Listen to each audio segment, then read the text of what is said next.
昨日はいろいろありすぎて、あんまり寝れなかったな。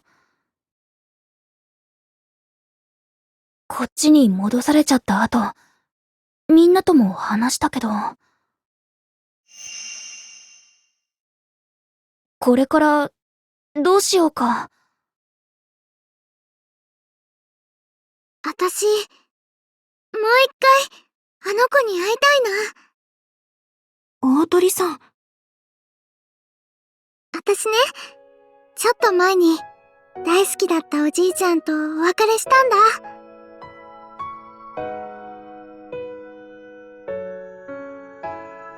あの時、胸に、おっきな穴が開いちゃったみたいだったの。それだけですごく痛くて苦しいのに、悲しいとか、寂しいとか、いろんな気持ちがわーってきて、頭が洗濯機の中みたいにぐちゃぐちゃになって、どうしたらいいのかわからなくなっちゃったんだ。もし、あの子もそうなっちゃってるなら、私、そうだね。私も、小さい頃にお母さんを亡くしてるからわかるよ。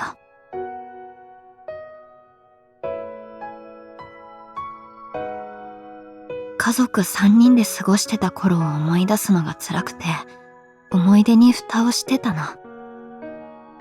奏さん。私は、ニーゴのみんなやミクたちのおかげで、思い出とも向き合えるようになってきたんだけど、きっとあの子にも、そういうきっかけとか、支えみたいなものが必要なんだろうなって思う。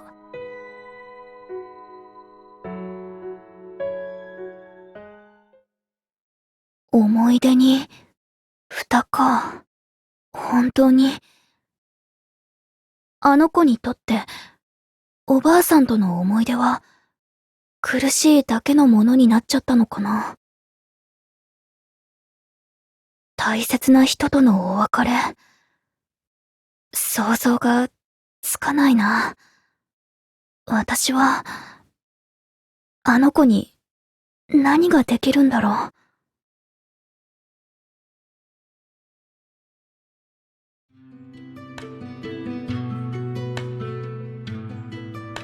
いっちゃーん。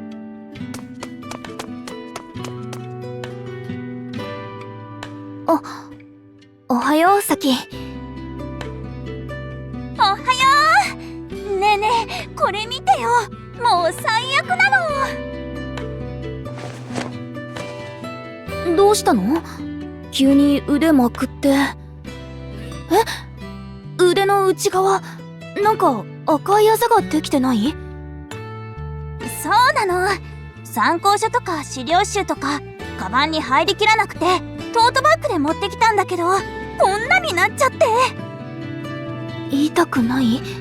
大丈夫？うん、全然。っていうか、そのうち消えるっていうのも分かってるんだけど、なんか嫌なんだよね。点滴の跡とか思い出しちゃってさ。あ、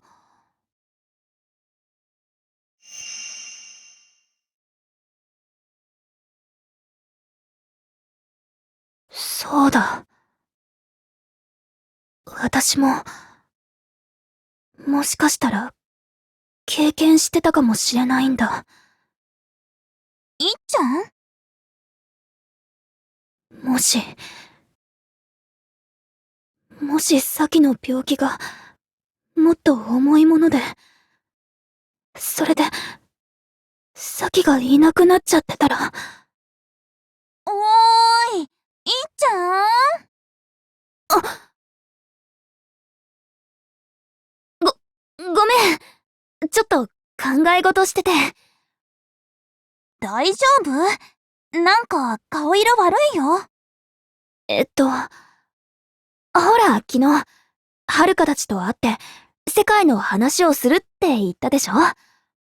ミクたちと話せたのが嬉しくて、眠れなかったんだ。本当に？うん、本当に。あ、そうだ。1時間目の予習しないといけないから、もう行くね。じゃあ。いっちゃ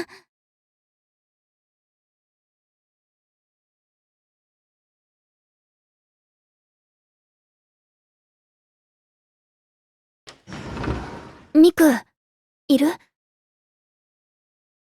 いらっしゃい、いちか。ずいぶん早いね。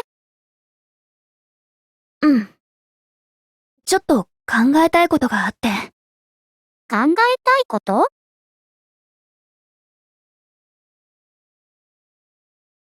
作曲ノートのこのために、いちかができることか。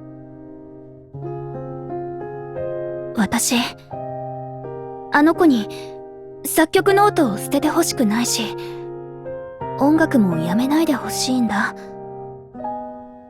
でも、これは私の勝手な気持ちで、奏さんや大鳥さんみたいに、あの子の気持ちに、ちゃんと寄り添えてない気がして。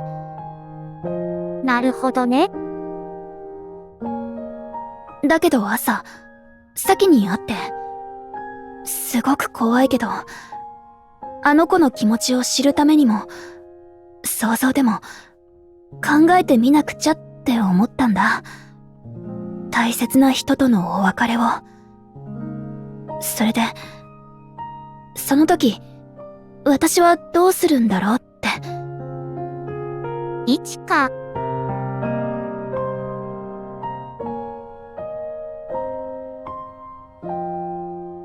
ミク、私が考えてる間、そばにいてくれないかな。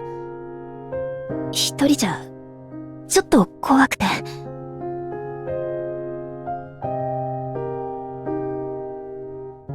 わかった。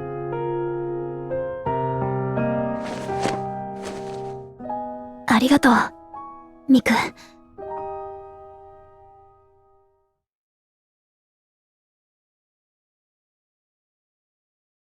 私の大切な人、お母さんやお父さん、それから、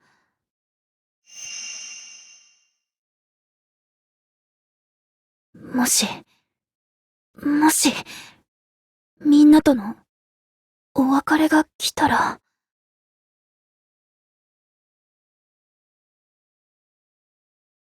悲しくて、たくさん泣くのかな。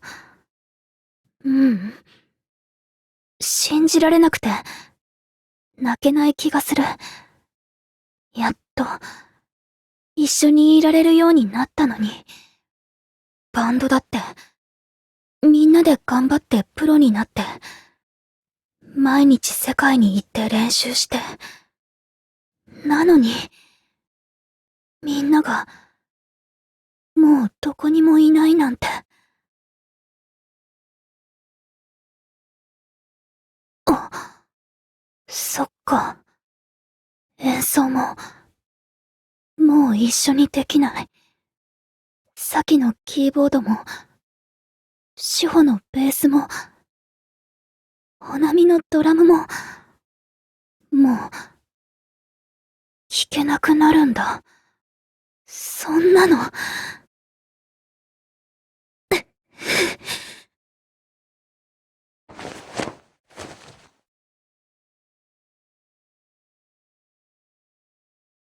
もし、本当にみんながいなくなったら、もう、一緒に演奏できなくなったら、私も、捨てたくなるかも。一緒にいられないなら、みんなのことを思い出して、辛くなるくらいなら、もう、バンドなんて。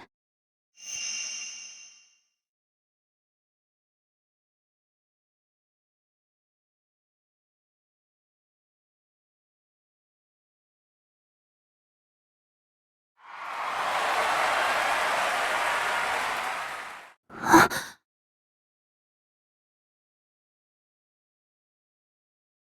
本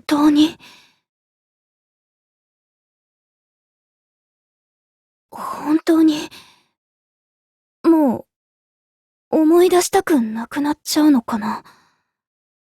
私たちの音楽を届けようって、みんなでライブをしたことも、私は、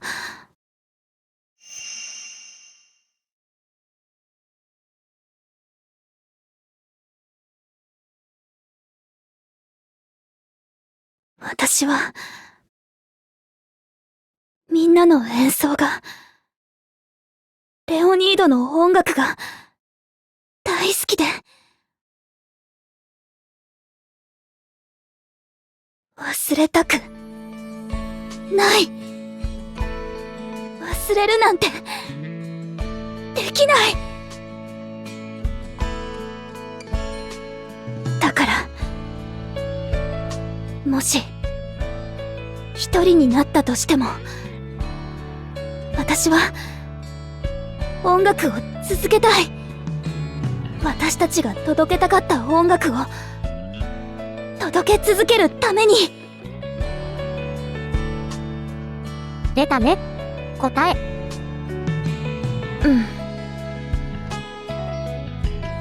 でも、あの子とは全然違う答えになっちゃったな。いちかとその子は全然違う人生を歩んできているからね。仕方ないんじゃないかな。でも私はすごくいちからしい答えだなって感じたよ。それに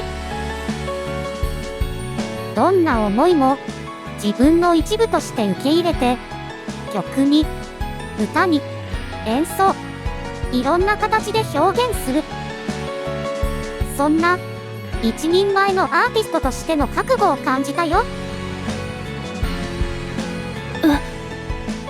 本当？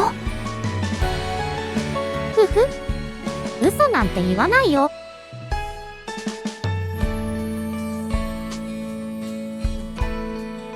あの子も、もし、抱えてる苦しさを、少しずつでも音楽として表現していけたら、いつか、苦しくなくなる時が来るのかな。やっぱりいちかは、その子に音楽をやめてほしくないんだね。おばあさんとの大切なつながりだから。結局、最初に話したのと同じになっちゃった。でも今は、いちか自身がその答えにちゃんと納得できてるんじゃない？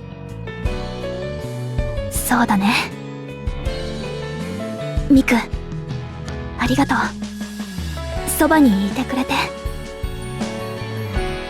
どういたしまして。